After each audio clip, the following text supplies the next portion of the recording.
তো বন্ধুরা, আমরা এখন এসেছি কুষ্টিয়া লালন শাহের মাজারের নিকটেই একটি তিলের খাজা বানানোর কারখানায়। তো আমার সামনে দেখতে পাচ্ছেন যে এখানে তিলের খাজা বানানো হচ্ছে।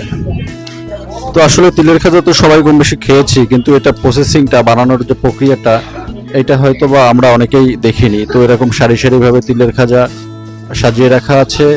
এই যে লম্বা যে শাড়িটা দেখছেন, এটাও একটি তিলের খাজা। এটা হচ্ছে টেনে টেনে তারা লম্বা করছে। ওই পাশে হচ্ছে তারা প্যাকিং করছে বসের রুমে, এবং এইদিকে দেখেন কত সুন্দর করে এটা লম্বা করে টেনে তারপর একটি জায়গায় রাখলো। তারপরে তারপরে এখান থেকে ধীরে ধীরে এর যে কাঁচামালটা, এই কাঁচামালটা হচ্ছে এখানে প্রসেসিং হচ্ছে। দেখতে পাচ্ছেন কেমন রঙিন একটা কাঁচামাল। আর এই পাশে হচ্ছে রান্না চুলা। তো ওই চুলার থেকে দেখছেন যে তেলের ভিতরে এই জিনিসটা বানানো হচ্ছে, খুব দগ্ধ আগুন।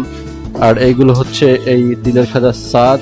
তো এখানটাতে এই তিলের খাজা তৈরি হচ্ছে।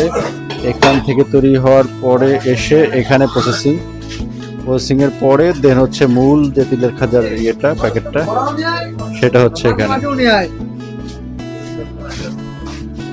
তো এই ছিল আজকের আমাদের।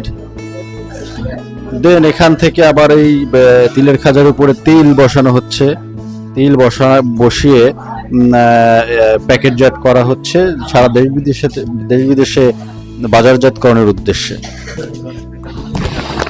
ধন্যবাদ সবাইকে আমাদের সাথে থাকার জন্য।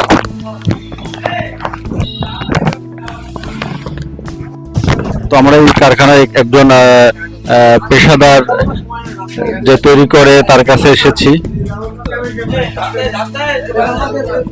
তো আমাদের এই দাদা এখানের একজন কারিগর। তো উনি কিছু বলতে পারেন যে এটা কিভাবে তৈরি করা হয়। এটা তৈরি করা হচ্ছে এইভাবে, চিনি জ্বালাচ্ছে, আনতে এখানে টানে যে বোটে বানা ওই যে সামনে মাখা। এটা কি শুধু চিনি দিয়ে? এখানে চিনি দিই, আর কোনো কিছু না। আচ্ছা, চিনিটা জ্বালিয়ে তারপর হচ্ছে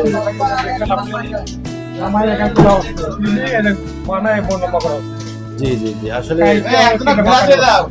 আসলে এই জিনিসটা এত সুস্বাদু হয়, মনে হয় যে কি না কোনো মেশিন না, এটা কোনো একসাথে মেশিন তৈরি করতে হয়। মেশিন হয়নি, হাতে জীবনে হয়নি, হবে না, পারবেও না। পারবেও না। দেখ, খুব সুন্দর একটি সুস্বাদু খাবার, আমাদের দেশীয়। মানে বিভিন্ন ধরনের জিনিস তৈরি করে। তো দেখতে পাচ্ছেন, এই ছিল আজকে আমাদের তিলের খাজা তৈরি করার যে কারখানা পরিদর্শন।